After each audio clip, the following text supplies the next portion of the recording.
অবাক হইল, বলে যেই ব্যক্তিটারে আবু জাহেল আবু লাহাব পাগল বলছিল, এরে যেই ব্যক্তিরে আবু লাহাব পাগল বলছিলেন, ওই ব্যক্তির চেহারার আলোতে পুরা বাইতুল্লাহ আলোকিত হয়ে যায়,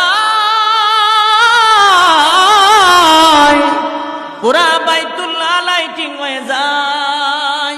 আশ্চর্য হয়ে বলতে লাগলো, রে যেই ব্যক্তির চেহারার আলোতে বাইতুল্লাহ আলোকিত হয়ে যায়, এই ব্যক্তি কোনোদিন পাগল হইতে পারে না। আল্লাহু আকবার জোরে বলেন।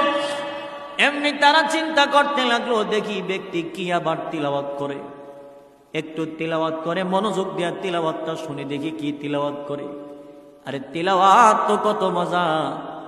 আমাদের বাংলাদেশের কোন কোন মসজিদের ইমাম যখন তিলাওয়াত করে, কণ্ঠ যদি ভালো হয়, কোরআন শুনতে মজা ওই লাগে। কথা কন্যা দি, মক্কা মদিনার ইমাম যখন কোরআন তিলাওয়াত করেন, এই কোরআন তিলাওয়াতের মজা এমন লাগে যেমন মনে হয় কোরআন আসমান থেকে নাজিল হইতেছে।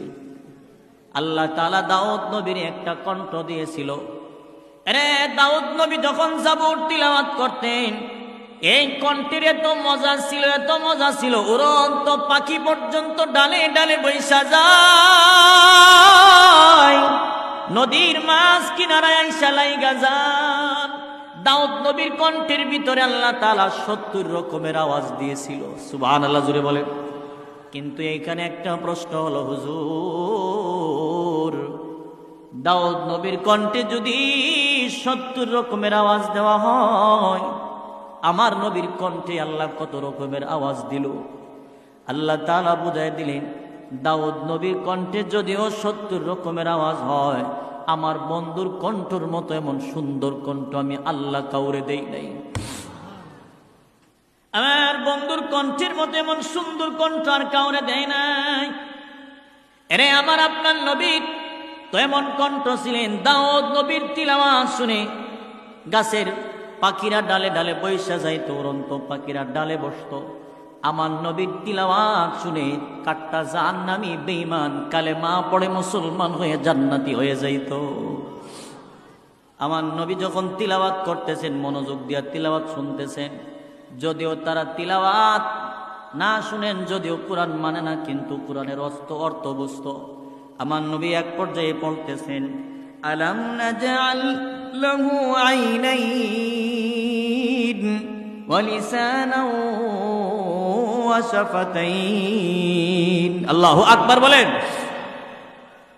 আশ্চর্য হয়ে গেল, কি ব্যাপার? এরে ব্যক্তি যদি পাগল হইতো, ব্যক্তির কথা তো উল্টা পাল্টা হইতো। আমার যদি জিজ্ঞেস করেন, হুজুর আপনার বাড়ি কোন জায়গায়, আমি যদি এখন বলি আমি গোসল করব, ভালো না পাগল? আরো জোরে বলেন। যদি আমি জিজ্ঞেস করি, চাচা আপনার বাড়ি কোথায়, আপনি যদি বলেন আমি এখন ভাত খাবো, কি মনে করেন? আরো জোরে গো। পাগলের কথা উল্টা পাল্টা হওয়ার কথা। তারা দাঁড়ায় দাঁড়ায় শুনতেছেন, আমার নবী পড়তেছেন, আলাম নাজআল লাহু আইনাইন ওয়া লিসানান ওয়া শাফাতাইন। আল্লাহ তাআলা বলছেন, রে তোদের জবান নামক, তোদের চক্ষু নামক নিয়ামতকে আমি আল্লাহ দেই নাই, তোদের জবানকে আমি আল্লাহ দেই নাই, তোদের জিহ্বাকে আমি আল্লাহ দেই নাই।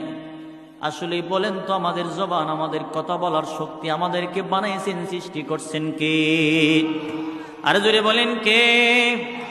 আর রহমানু আল্লামাল কুরআন খালাকাল ইনসানা আল্লামাহুল বায়ান।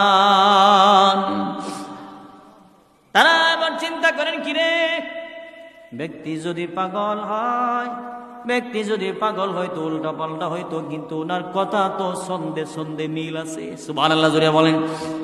কোরআন তিলাওয়াতের মিল আছে না নাই? আর জোরে বলেন। ওয়াশ-শামসি ওয়া দুহাহা ওয়াল কমারি ইযা তালাহা ওয়ান নাহারি ইযা জাল্লাহা ওয়াল লাইলি ইযা ইয়াগশাহা ওয়াস সামাই ওয়া মা বানাহা والأرض وما طحاها ونفس وما سواها فألهمها فجورها وتقواها قد أفلح من زكاها وقد خاب من دساها كذبت ثمود بطغواها إذ انبعث أشقاها فقال لهم رسول الله ناقة الله وسقياها فكذبوه فعقروها فدمدم عليهم ربهم بذنبهم فسواها ولا يخاف عقباها মিল আছে না নাই? আরো জোরে বলেন। দাঁড়ায় দাঁড়ায় শুনতেছেন কোরআন, এমন ব্যক্তির কণ্ঠ থেকে তিলাওয়াত শুনতেছেন যে ব্যক্তির মর্যাদা রবের পরে দুনিয়াতে আর কারো নাই। সুবহানাল্লাহ জোরে বলেন। এমনি তিলাওয়াত যখন শুনেন, তিলাওয়াত শুনতে শুনতে তাদের চোখ থেকে ঝর্ণার মতো পানিগুলো বের হচ্ছে। এক পর্যায়ে আমার আপনার নবী যখন তিলাওয়াত বন্ধ করে দিলেন, আমার নবী তিলাওয়াত বন্ধ করে পিছন দিকে তাকায় দেখতেছেন বেঈমানের বাচ্চাগুলি দাঁড়ায় দাঁড়ায় কান্দে। আমার নবী বলেন, কে তোমরা কান্দো কেন? আমার নবীর সামনে দাঁড়ায় বলতেছিল, আল্লাহর হাবিব, আপনি কোনদিন পাগল হইতে পারেন না। এরে যেই তিলাওয়াত শুনলে পরে কলিজার ভিতর থেকে পানি বাহির হয়ে যায়, চোখের পানি পর্যন্ত আটকাইতে পারলাম না। ওই কিতাব কোনো বানানো কিতাব নয়, এটা বশররতি আওয়াজ হইতে পারে না। নিশ্চয় রবের কালাম। আজকের পর থেকে ওয়াদা দিলাম, আপনি নবী পাগল নয়, আমরা কালেমা পড়ে মুসলমান হয়ে গেলাম। কোরআনের বরকত আছে না নাই? আরো জোরে বলে। এই কোরআনুল কারীম তো বর্তমানে আমাদের ঘরের থেকে উঠে গেছে। মা বোন তিলাওয়াত করে না, আমরা তো তিলাওয়াত করি না। আমার ঘরের টেলিভিশনটা বিবি পরিষ্কার করলো কি করলো না, বিবিরে আমরা শাসন করলাম। ঘরের আলমারিটা, আমার ঘরটা, ড্রেসিং টেবিল, ডাইনিং টেবিল পরিষ্কার করলো কি করলো না, আমি শাসন করলাম।